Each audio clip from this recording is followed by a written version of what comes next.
ಪ್ರಿಯರೇ, ದೇವರು ಒಳ್ಳೆಯವರು, ಒಳ್ಳೆಯದನ್ನೇ ಮಾಡುವವರಾಗಿದ್ದಾರೆ. ದೇವರು ಒಳ್ಳೆಯವನು. ಎಫೆಸ ಪತ್ರಿಕೆ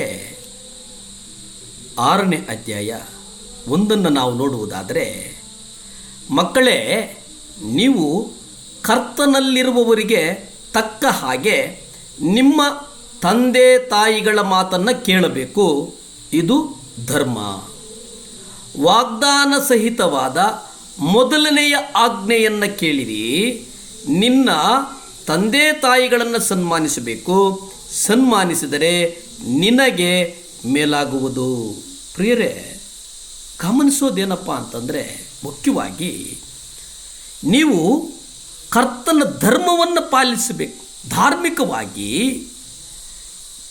ಅನ್ನುವುದಕ್ಕಿಂತ ಇದನ್ನು ನೀವು ಆತ್ಮಿಕವಾಗಿ ಎಂಬುದಾಗಿ ತೆಗೆದುಕೊಳ್ಳಿ. ಧಾರ್ಮಿಕತೆ ಅದು ನಮ್ಮ ಬದುಕಿನಲ್ಲಿ ಒಂದು ಭಾಗ ಆಗಬೇಕು. ಎಲ್ಲ ಧರ್ಮಗಳು ಒಳ್ಳೆಯದನ್ನೇ ಬೋಧಿಸ್ತವೆ. ಜಗತ್ತಿನಲ್ಲಿರ್ತಕ್ಕಂಥ ಎಲ್ಲ ಧರ್ಮಗಳು, ಯಾವ ಧರ್ಮವೂ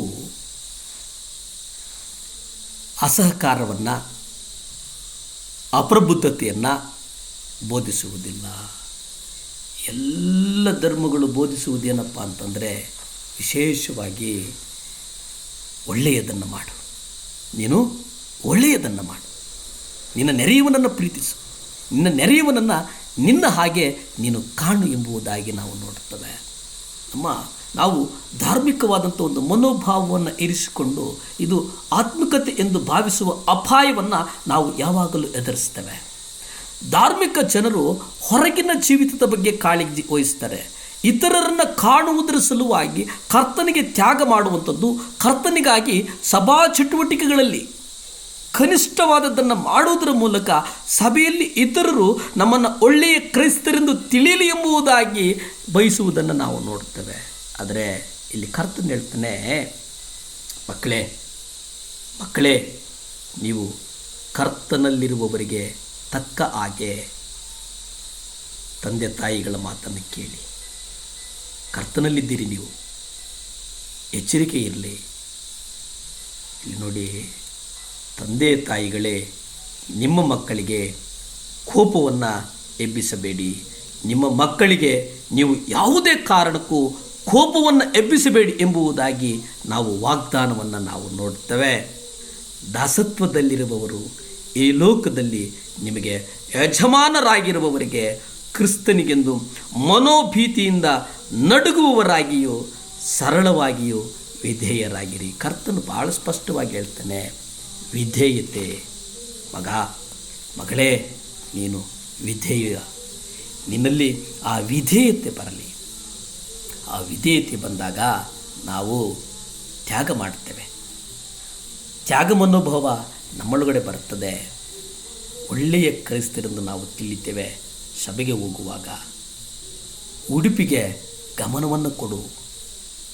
ನೀನು ಬಳಸುವಂಥ ಡ್ರೆಸ್ ಕೋಡ್ ಉಂಟಲ್ಲ, ಅದಕ್ಕೆ ಗಮನ ಕೊಡು.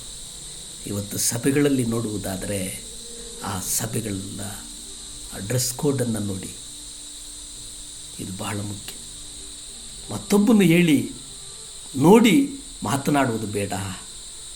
ನಾವೇ ವಾಕ್ಯದ ಅನುಗುಣವಾಗಿ ನಾವು ಬದುಕೋಣ. ದೇವರ ವಾಕ್ಯವನ್ನು ಬೌದ್ಧಿಕವಾಗಿ ಅಭ್ಯಾಸ ಮಾಡೋಣ. ಸಭಾಕೂಟಗಳಲ್ಲಿ ಭಾವಾತಿರೇಕವನ್ನು, ದೇವರಾತ್ಮನ ಬಲ ಎಂದು ತಿಳಿಯುವುದು ಬೇಡ.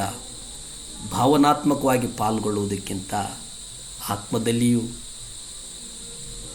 ಪ್ರಾಣ, ಆತ್ಮ, ಶರೀರದಲ್ಲಿ ನಾವು ಕರ್ತನನ್ನು ಆರಾಧಿಸೋಣ. ಹಾಗೆ ಕರ್ತನನ್ನು ಆರಾಧಿಸುವುದು ಬಹಳ ಮುಖ್ಯ ಎಂಬುದಾಗಿ ನಾವು ಅಧ್ಯಯನ ಮಾಡೋಣ. ಅದರೊಟ್ಟಿಗೆ ನಾವು ನಡೆಯೋಣ. ಯಾಕಂತಂದರೆ ಧಾರ್ಮಿಕ ಜನರ ಚಟುವಟಿಕೆಗಳಲ್ಲಿ ಅತಿ ಪ್ರಾಮುಖ್ಯವಾದದ್ದೇನಪ್ಪ ಅಂತಂದರೆ ಅದು ಆತ್ಮಿಕತೆಯ ಗುರುತುಗಳು.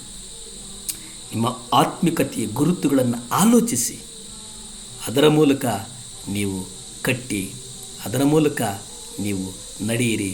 ಅದರ ಮೂಲಕ ಯಶಸ್ಸು ನಿಮ್ಮದಾಗಲಿ. ಪ್ರಾರ್ಥಿಸಿಕೊಳ್ಳೋಣ. ಭೂಮಿ ಆಕಾಶಗಳನ್ನು ಉಂಟು ಮಾಡಿದಂಥ ಸರ್ವಶಕ್ತನಾದಂಥ ದೇವರ ಸ್ತೋತ್ರಪ್ಪ. ಒಪ್ಪಿಸಿಕೊಡ್ತೇನೆ ಸ್ವಾಮಿ. ದೇವರ ಸಹಾಯ ಮಾಡು. ಪರಿಶುದ್ಧನೇ ಸಹಾಯ ಮಾಡು, ಮಹೋನ್ನತನೇ ಸಹಾಯ ಮಾಡಪ್ಪ ದೇವರೇ. ಈ ಆತ್ಮಿಕವಾದಂಥ ಒಂದು ಡಂಬ ಯೇಸುವಿನ ನಾಮದಲ್ಲಿ ಬಿಟ್ಟೋಗಲಿ ಸ್ವಾಮಿ. ನನ್ನದು ನಾನು ಮಾಡಿದೆ, ನಾನು ಮಾತಾಡಿದೆ, ನನ್ನಿಂದ ಅದ್ಭುತ ಆಯಿತು, ಈ ಎಲ್ಲ ಕ್ರಿಯೆಗಳು ಯೇಸುವಿನ ನಾಮದಲ್ಲಿ ಬಿಟ್ಟೋಗಲಿ ಸ್ವಾಮಿ. ಅಪ್ಪ, ನಾವು ನೆಪ ಮಾತ್ರರು, ಅದ್ಭುತಗಳು ಯೇಸುವೇ ನೀವೇ ಮಾಡ್ತೀರಿ, ನಿಮ್ಮಿಂದ ಸಾಧ್ಯಪ್ಪ. ಅದಕ್ಕಾಗಿ ಸ್ತೋತ್ರ, ಸ್ತುತಿ, ಘನಮಾನ, ಮಹಿಮೆ ನಿಮ್ಮೊಬ್ಬರಿಗೇ ಸಲ್ಲಿ ತಂದೆ. ಆಮೆನ್. Hallelujah, hallelujah.